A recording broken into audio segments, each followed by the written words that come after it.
Сәлеметсіңдер ме балалар? Біздің бүгінгі сабағымыздың тақырыбы көктем жаңбыры. Балалар, сендерге жаңбырлы күн ұнай ма? Және де жаңбырлы күнде сыртқа шығасың ба? Жаңбырлы күнде көңіл күйлерің түсе ме? Жаңбыр деген не? Жаңбыр қалай пайда болады? Бәріміз үшін көктемгі жаңбырдың әсері ерекше. Қолымызға қолшатырымызды алып, романтикалық күйге бөленіп, көңіл күйімізде жайлана түседі. Ал сіз осы жаңбырдың қалай пайда болатынын білесіз бе? Жаңбыр тропосфера қабатында алдымен мұз қалпында болады. Кейін жер бетіне жақындаған сайын еріп ұсақ тамшыларға айналады. Бір қызығы, жаңбырдың да бірнеше түрі бар.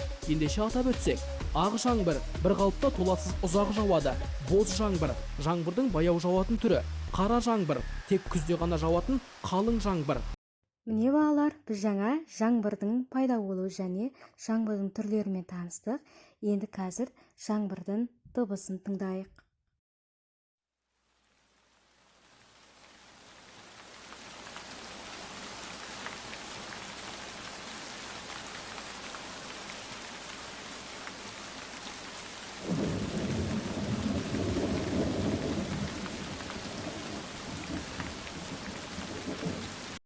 Ал балалар, жаңбыр басталғанда, күшейгенде және бәсеңдеген кезде қандай дыбыстарды естідің?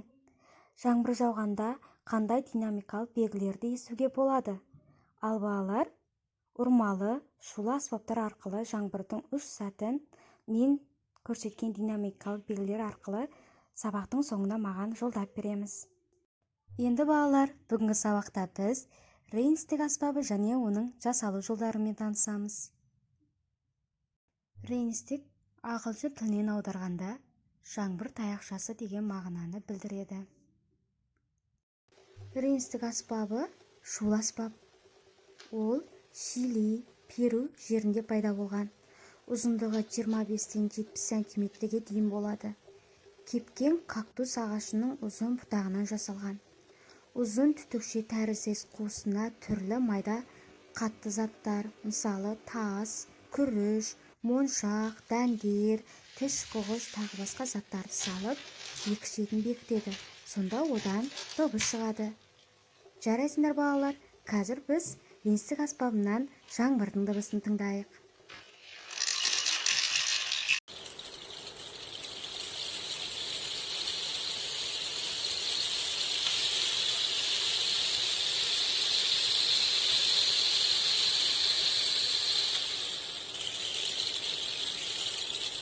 Енді балалар, бүгінгі сабақта жау-жау жаңбыр әнін үйренеміз.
Жақсы балалар, енді үй тапсырмасын жазып алайық.